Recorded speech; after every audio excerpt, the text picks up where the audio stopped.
Hey guys, this is Musicians Forum. Greg Kitzmiller here. We're at episode number 11, and I got with me today Buddy Cazee of Mulberry Street Guitars. Here in, well, I want to say here. I'm in Elizabethtown, Kentucky, with him today. We're actually in the basement of his factory workshop manufacturing facility here in E-Town. Welcome to the show, Buddy. How are you? Oh, not bad, not bad. It's been a fun weekend. Oh, man. So just a little insight on what we've done this weekend. So Buddy is releasing some new pickup series that he's developed, hand-wound. Man, we've talked so much this weekend. I mean, I don't even know, how to explain it. We did about 14 hours yesterday testing guitars, testing sounds, testing pickups, soldering, ironing, strings, cleanup, setup. I mean, it was an intense weekend, and I really appreciate the fact that Buddy hosted it, and we had a good time, Buddy. I feel like it was much. It was a blast. It was really good. Of course, trying to get the final tweaks and all my pickups before I release them officially to the public. It's coming soon, and we learned a lot about. We learned a lot, and really happy with the results we got.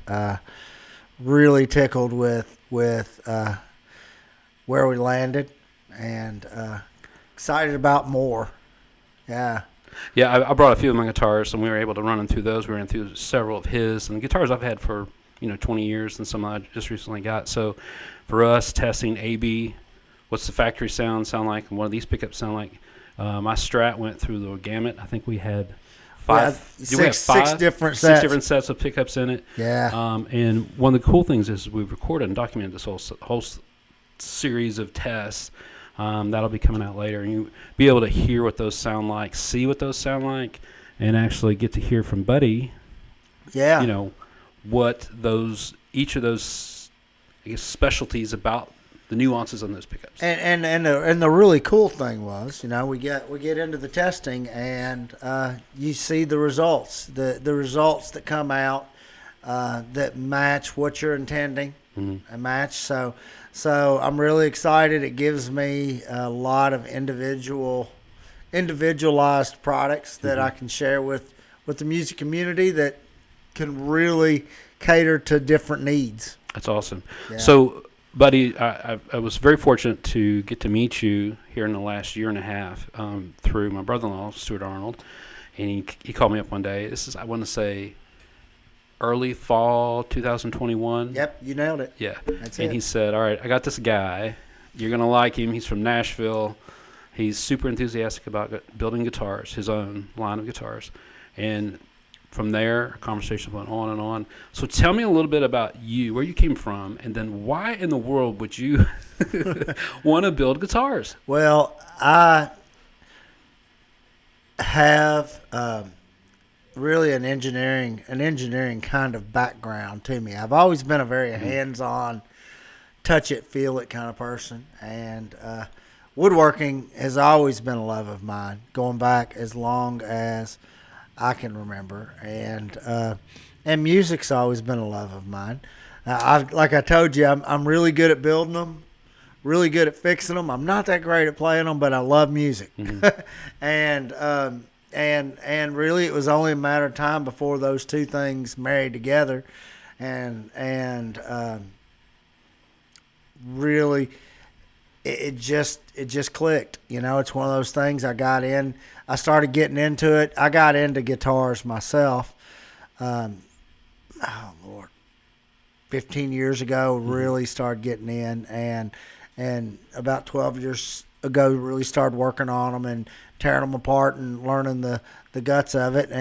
And what I decided was that I need to get in, and I want to learn how to build from scratch, hands up or bottom up, and went to work with Brian Gallup up in Big Rapids, Michigan. Yep. Really one of the top luthiers in the world. Really, when it comes to tone, he is the guy.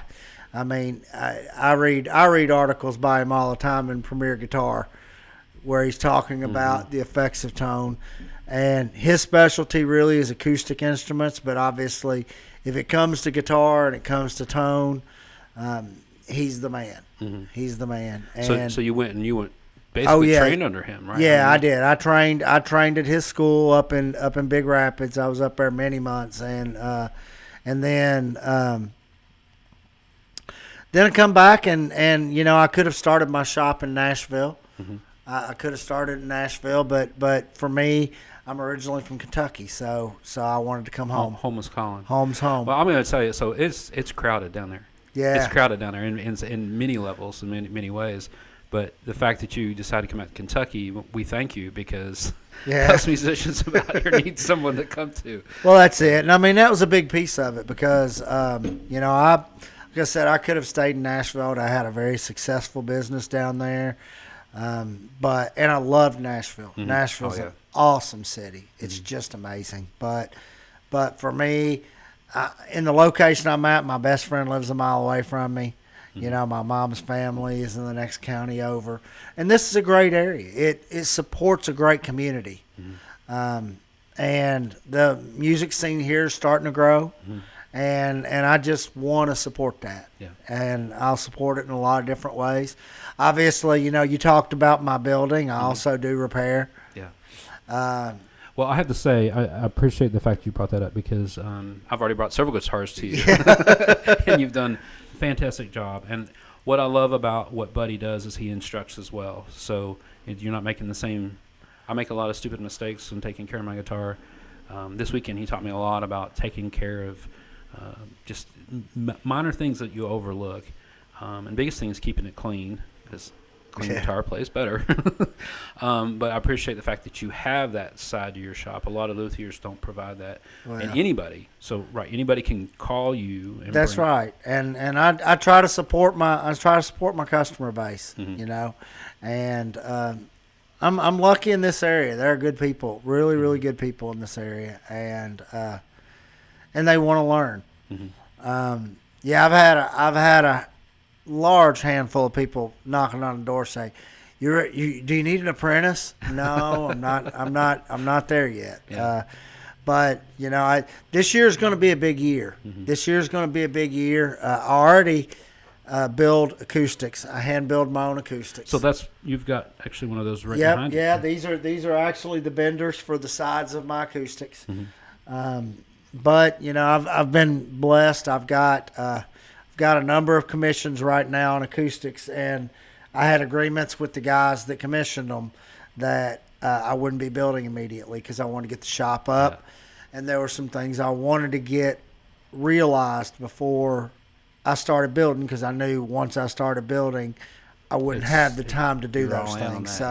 So I mean, obviously, one of those things is releasing my own line of pickups, which we're very, very close to realizing that completely. I have to say, so one of the pickups that I enjoyed playing over the weekend, and I think personally, I'm a fan of Hendrix sound anyway, but when we put that pickup in my Strat, he's got a Hendrix, it's same tech specs for like a 66 post CBS Fender pickup, actually 67, 68. Yeah, that's that time frame. And it's got what, like a ceramic? No. It's so what it is it utilizes plain enamel wire and Alnico 5 magnets, and obviously what you get out of a hand wound pickup versus off the shelf pickup is, and I think you got to see that firsthand this weekend. Easily, way more open, way brighter sound, a whole lot more rounded, well-rounded, just a lot more punch, a lot more. It's alive. I have to say, as opposed to an off-the-shelf pickup. And don't get me wrong. I mean, there are some wonderful off-the-shelf pickups, but what I've seen in my time is that they tend to be more dead. They just don't have the life. They don't have the life of what we dealt with this weekend. Right. The ones, and we looked at a lot of different options.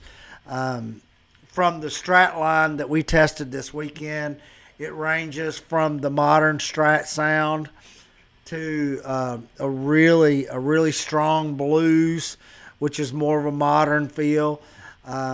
As Greg mentioned, the Hendrix, which I still got to find a name for so they don't come after me, but I call it the Hendrix right now till I find a better name.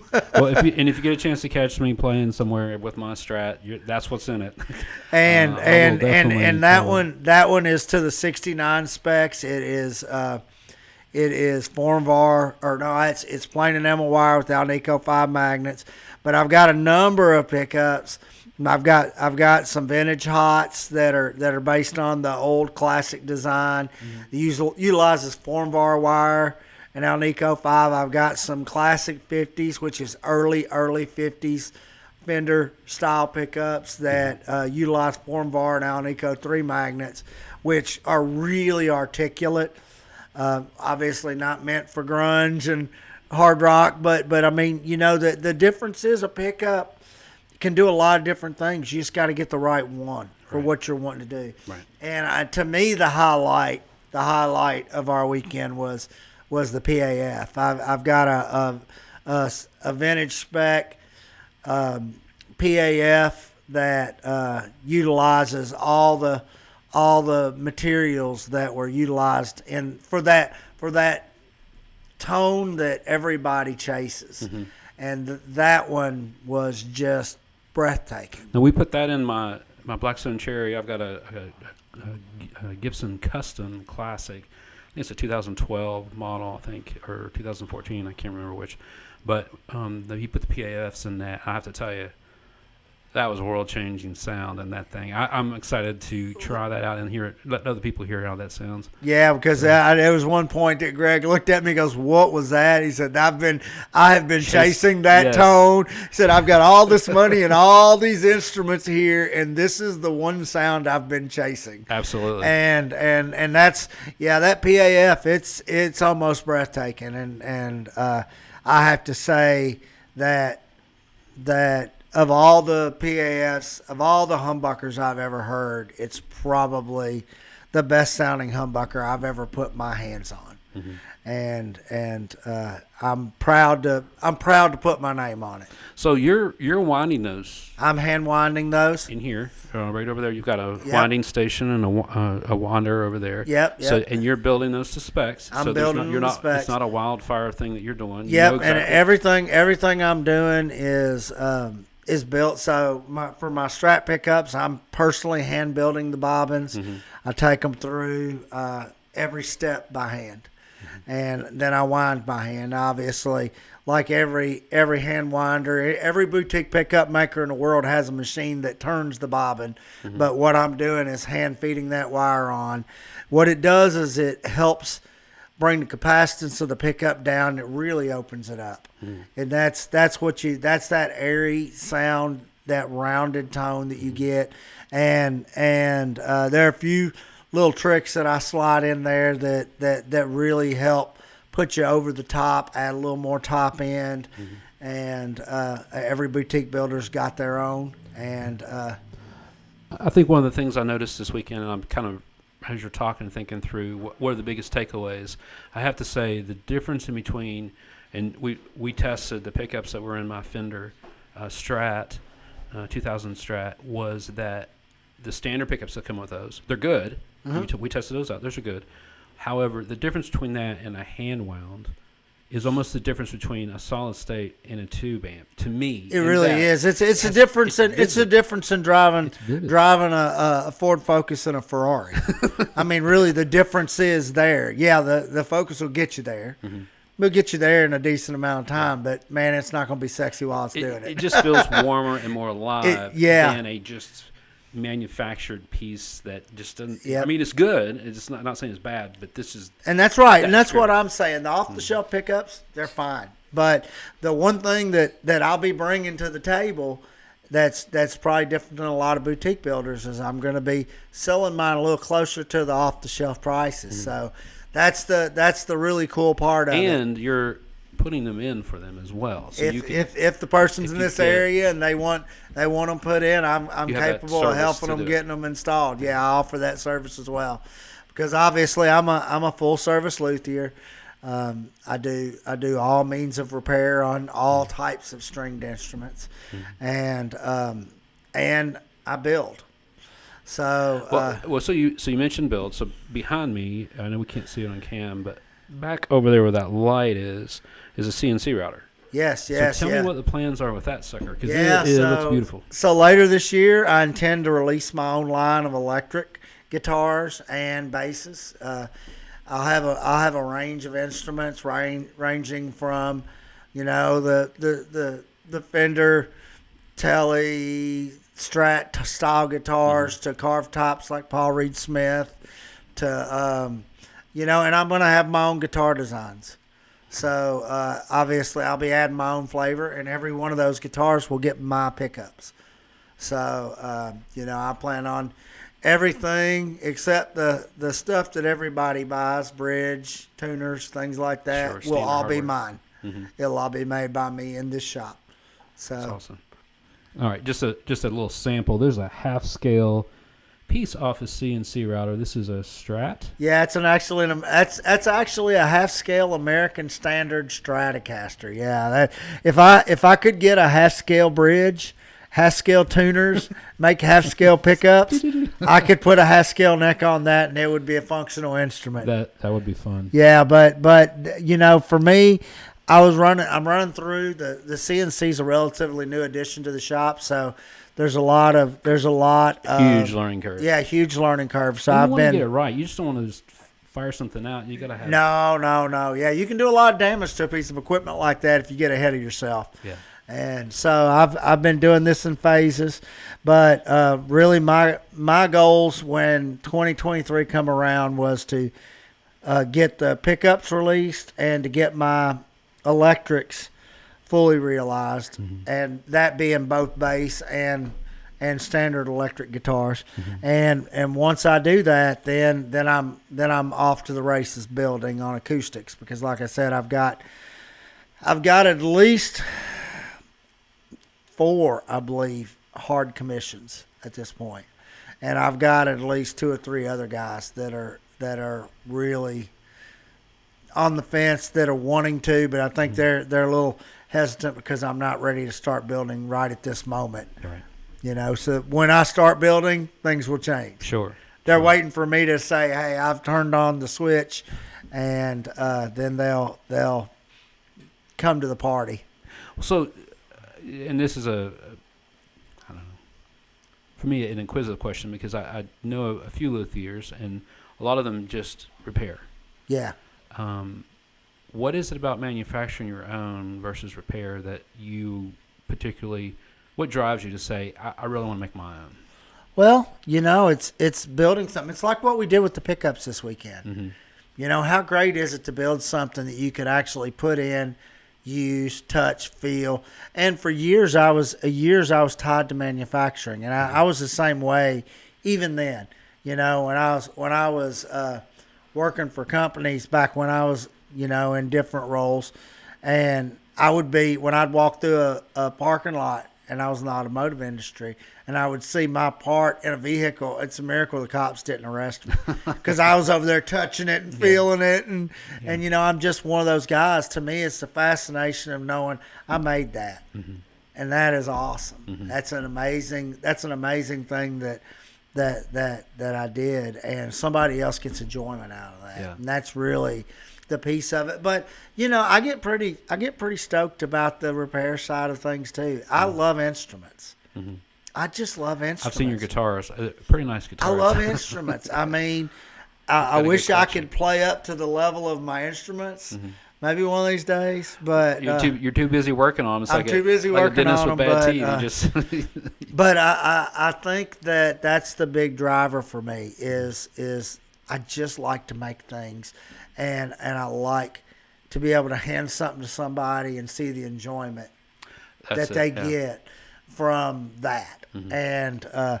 And guitars are a pretty cool way to go. I mean, if you're going to make something, it's a pretty unique thing. There aren't a lot of guys that do what I do really well. And I think you're almost like a concierge to particularly to a guitarist, finding that we're always chasing that tone. Every guitarist play. If you're not chasing the tone, you're lying. Well, and you want things, right? Yeah. I mean, you want certain things out of your instruments, and of course, when you buy an off-the-shelf instrument, you get what's there. You don't get to choose. You get to choose colors, and you'll get to choose different models, but you know, you really can't get into custom-built instruments. And one thing the CNC allows me to do that's pretty amazing is, as with my pickups, you know, and my background in manufacturing in general, is I set up very efficient ways to do things very repeatedly. And my electric guitars I plan to sell in the range that you would go out and pay for a high-end Fender or a Gibson, just a Les Paul, you know, and that's going to allow it to be something that the everyday guy can purchase. Yeah. I mean, that's a big deal. That's great. I mean, a lot of custom builders, you can't touch their stuff for less than $4,000 or $5,000. My guitars are going to be in the $2,500, $3,000 range, depending on what you want on it. The more you, I always say you can build anything if you're willing to pay for it. Right. I mean, there are guys out there that get gold-plated Lamborghinis. Right. Yeah. Do you need a gold-plated Lamborghini? No. If you got $250,000 to get it gold-plated, hey, go for it. I guess that's your thing. But you know, my goal is to have extremely satisfied customers that are just ecstatic with their instruments. And from the repair side of things, I've been pretty fortunate. I think I'm pretty decent at what I do, and my customer base is really happy with me. Build side's going to be the same way. And from what we tested on the pickups this weekend, holy crap! I can't wait to see them out in the world. It's exciting. This is going to be an exciting year. Bottom line. I have to agree. That was one of the things. It was learning for me, and I think when we can get these videos edited and produced and out there, I think people will learn a little bit more. People being guitar players, learn a little bit more about how to get closer to that sound that makes you happy. Because for me, I didn't realize how much intricate one little thing can change. How many, winds are on there, or the magnet, the type of we ran some trials this weekend where I was just tweaking stuff just to see what the effects were, and we got some really good data from that, and a lot of good information on how it feeds into the tone of the instrument, and it gives it its own character. But the good thing is, got through the first round of trials, and I can honestly say that I've got something for everyone. There's something that fits almost everything that's out there, and then I've got some pickups that are all over. They cover a wide range of stuff. So I mean, the ones that Greg's in love with, to me, they sound amazing at just about everything they do. They all sound amazing at everything they do, but you got some that are more catered to a specific sound, feel that you want out of your instrument. And it kind of lets me, somebody can come in and we can work through their needs and build pickups based on what they want, what they feel. So we're first quarter of 2023. What's your anticipation? You say, man, here's a bunch of them. Call me. I'll sell them to you. What's your anticipation of being able to have that ready for public? Well, what I'm going to be doing out of the gate is build to order. So I'm going to focus on build to order because I've still got so much stuff going on in the shop. Sure. Somebody puts in an order though, there'll be a lead time that ties to that, and I'll meet that lead time. I mean, obviously, if somebody calls me and orders 300 sets, the lead time might stretch a little bit, but it's a business. So I plan to be ready to support those orders. Really, by the end of March, I plan to have the single coils released, humbuckers released. I'm going to have 3 or 4 different versions of humbuckers, still kind of tweaking on how I want to finalize that. And I'm going to have 2 or 3 different types of telly pickups, telly sets. I'm going to have P90s. which I've got to spend some time working on P90s and kind of get those dialed in. But I mean, honestly, I've been working on the legwork for the pickups for 7 to 8, 9 months, really kind of getting everything in place and getting the designs where I wanted them and tweaking them. I can't tell you how many bobbins I've cut the wire off of. I said, yeah, it's not what I want. And just, you throw it away, you start over again till you get it right, till you get it where you're happy with it. And we're real close.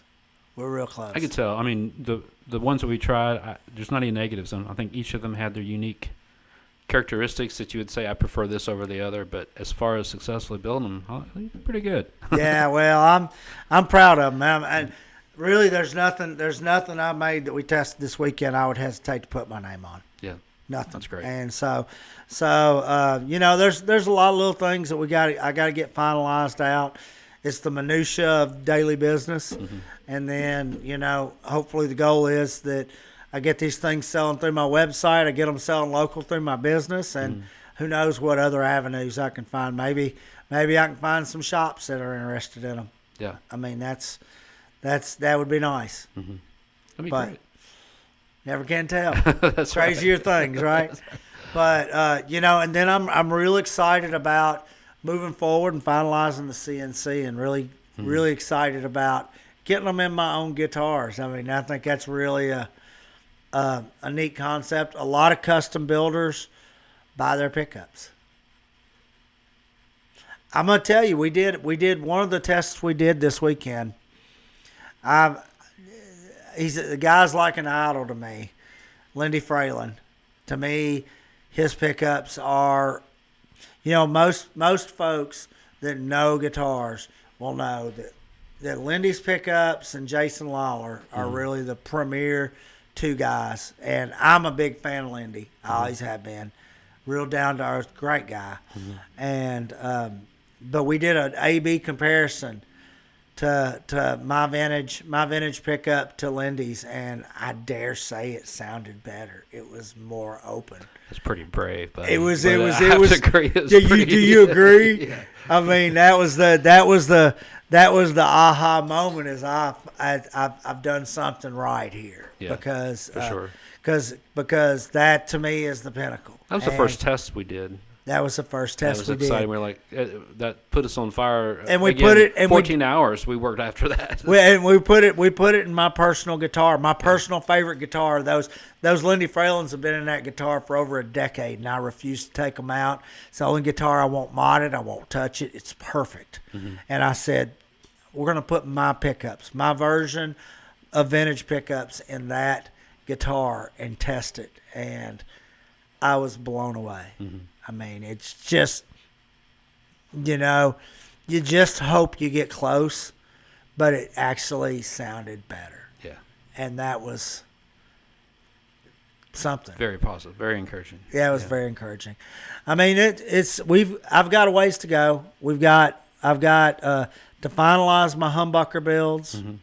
Then I'm going to be making a trip up to London. We might have another one of these because I'm going to be making a trip up to London to spend the weekend with Greg next time.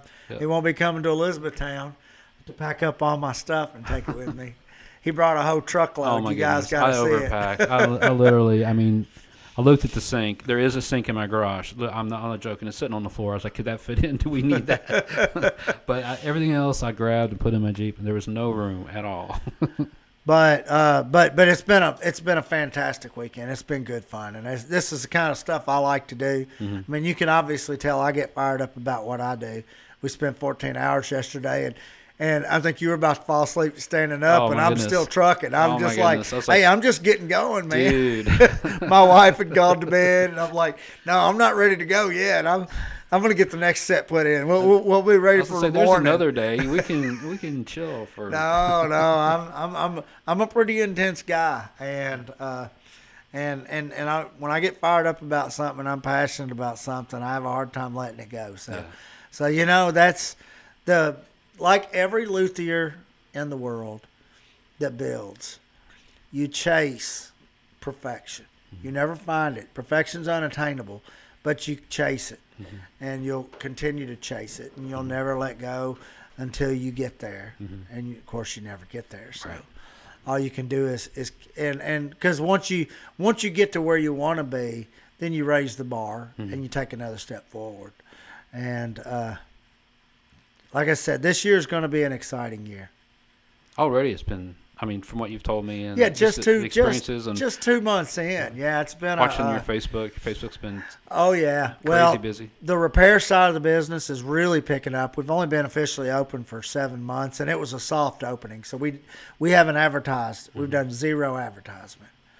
We've got a Facebook page. Feel free to join us on our Facebook page. We love it. I'll put once we start building, we've also got a YouTube page that we'll be populating, and Instagram and some others. I don't do Twitter.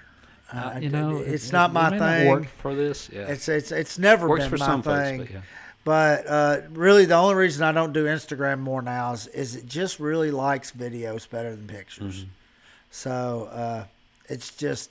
But Facebook is, my Facebook page has helped me contact a lot of the guys in the area. It helps me communicate. I got a lot of folks that come into the shop that get a kick out of seeing what I'm working on. I mean, they really do. Hey, man, I love that. I love that Gibson you worked on the other day. That thing was beautiful. Well, I'd say probably yesterday, out of the 14 hours, maybe 10 of it was watching you. And it was, I thoroughly lost track of time watching, learning, seeing the different things that really goes into making this piece of wood with string on it sound the way it does. It really does, and people don't understand. It's like a car. If you tune it up, if you don't tune up your car, it quits running.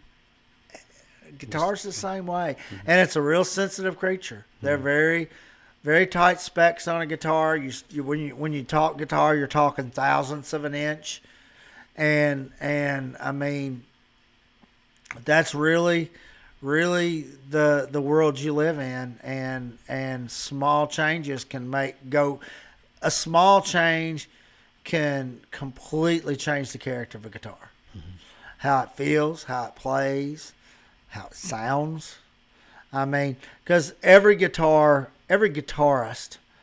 their main focus is I want playability and sound. And repeatability. So make sure that sound is that's it. Yep. I want to know that when I pick it up, it's going to feel great to play, and it's going to sound great when I'm playing it. And you actually had a few moments with the pickups this weekend that, especially the set that was your favorite, the Hendrix pickups, which I'm going to get sued if I don't find a new name for that thing. But I called the Hendrix pickups. We'll find a new name before we release them.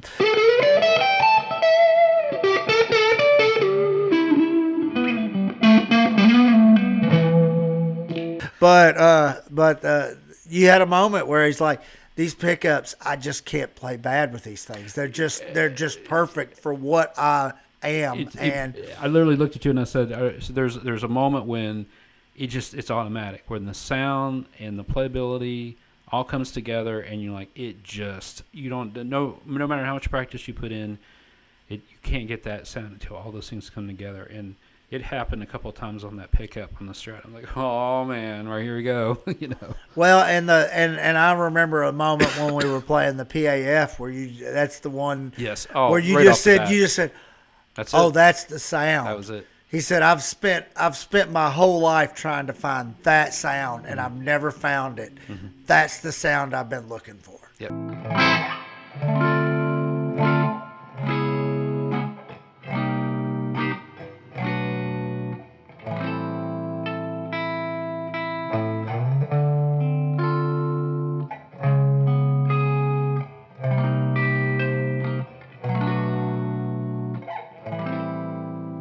And, to hear that from the guy that makes, for the guy that makes the pickups to hear that, it's an exciting thing.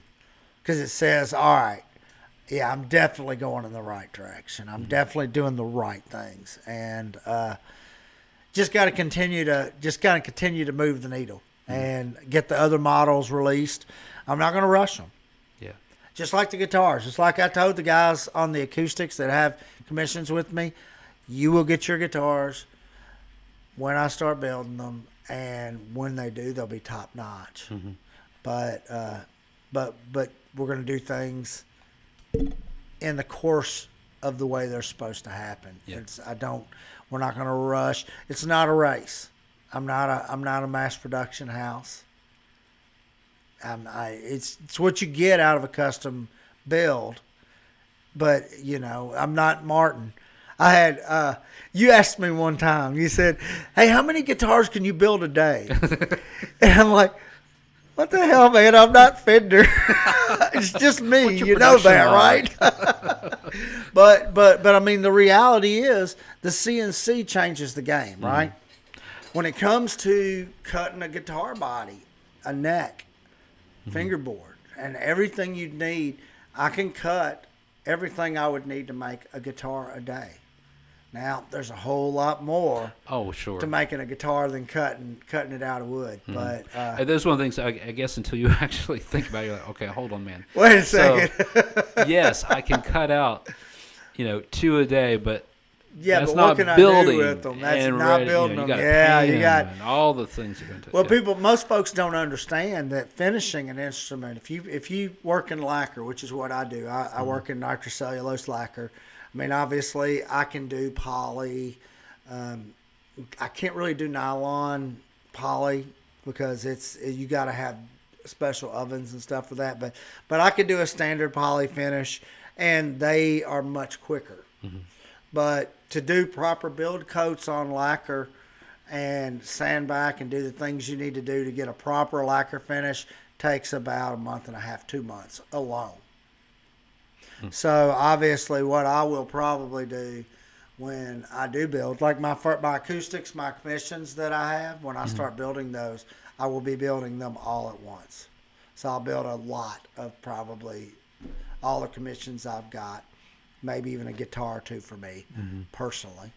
And then when they go into spray, they'll get sprayed all at once. Sure. So they all go through that.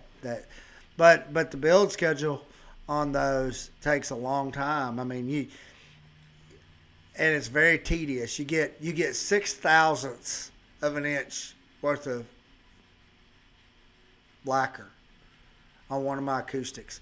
It's 15 coats to get 0.006. That is amazing.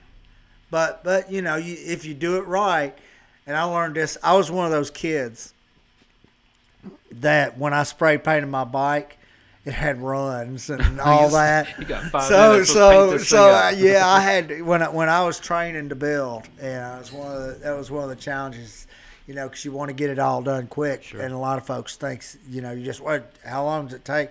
Well, you're spraying very thin build coats over and over, and then you're sanding them back to get everything level. Because if you got any imperfections in there, you add more coats on, it becomes more and more pronounced.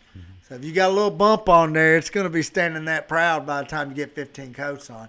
But the other thing is you can't get too much on, because really past 0.008 of an inch, you start impacting the tone of the instrument. You smother it. You smother the tone. So really 6,000, 7,000ths of an inch is the sweet spot. And I've still got the plaque that I took off my first one I built, and I was so proud of myself. I had 6.5 thousandths worth of finish on it. I mic'd it out. I was like, nailed it. But no, I mean it's an art, and there's some excellent partners I found here locally. So when I start building, and I get that started in this location, if somebody wants custom inlay work, there's a guy in the next county that does custom inlay work directly for Gibson. Directly for Fender. That's wild. Wow. And has for 25 years. You know what? I graduated with his son. Didn't even know it. Graduated from high school with his son. Didn't even realize he did that. Wow. Great guy. Matter of fact, his workers are all customers of mine. They come in because they don't do guitar repair. They don't build. They do inlay make it look work. pretty. That's Yeah. but their inlay work is like second to none. If you ever get a chance, guys, and you need inlay work, custom inlay in Grayson County, Kentucky, in Litchfield, Kentucky. Great work. Great work. Second to none. Awesome. And he even builds mandolins occasionally, although he's not doing so many right now. I think he's kind of put that on the back burner. Sure. But they stay busy. I mean, last time I was in there, they've got some oddball stuff they do in there. That's truss rod covers, for instance. They got laser etcher. They'll cut in things they were making for 50th anniversary Les Pauls. Wow. Or 75th anniversary or something. Les Paul had a special truss rod cover, and they ordered 500 from them. They cut them in the way they want them, but there's a lot of guys that are great when you open your eyes and look around and see what's around you. But I'm happy to be in Kentucky, and I'm happy to be a guy in this area supporting this community because. It's no better state. Definitely appreciate it. And I've been blessed to have been able to play music here in E-Town. Got to meet a lot of folks here. Some close friends of ours that actually live here from college that we went together at the same time. And we've been able to keep up through the years. So we come to visit them, and then by proxy got to meet you guys too. So coming here to hear live music, and of course the proximity to Nashville and Bowling Green awesome. and Louisville, you're kind of right in line to a great music scene, tied into some good communities, and this part of the state is obviously beautiful, geographically speaking, and the people are really great. So really glad that you're here, and I really appreciate you being on the show. And I have to say, happy to have you. Yeah. Hey, we've had fun this weekend. I've had a blast this weekend. I learned so much, and I thought I learned a lot over the years about guitars and all that. I learned more in the last 2.5 days than I could possibly have thought I would. So well, at the end of the day, I learn something new every day. I think that's the secret to life. If you really want to get good at something, get better, improve, you always learn. I've got guys that I'm colleagues with down in Nashville that have been luthiers for 30 years, and I talk to them because every once in a while you'll get one of those head scratching problems, and you reach out to the network and say, guys, you ever seen this? And they'll say, yep. Every week, every one of them says every week I see something that's new. Doesn't matter how long you do it. There's always a better way. There's always a way you can improve yourself, and there's always an opportunity to learn. Absolutely. Well, buddy, I appreciate you being on the Forum podcast. Hopefully, we'll have more conversations here in the next couple of weeks as things start rolling out. Couple weeks we'll be back in London. Yeah. We'll do this again. Yeah, absolutely. And guitar guys, you want to come out and bring your guitar and talk to Buddy? Might set up some time. That might be cool. I mean, are you open to that? I mean, open the garage door and somebody wants to come over and talk shop. Yeah. Look at the pickups. Play Although we are going to have a pretty focused run next time, just like we did we're going to lock time. it down. We'll lock it down. That's right. And then we'll have say to control after it. this time, you guys can come by. But check out some of the pickups. I'll have my Strat and my Les Paul, available for people to play. I personally would vouch that those are going to. If he'll allow me to keep him in them, I'm going to keep him in them. Yeah, well, that's it, and I can't wait to get those into a lot of instruments. Yeah, because I think they're going to land somewhere. Absolutely. Well, buddy, appreciate it. Have a great day, Right, you guys. too. Thanks, guys.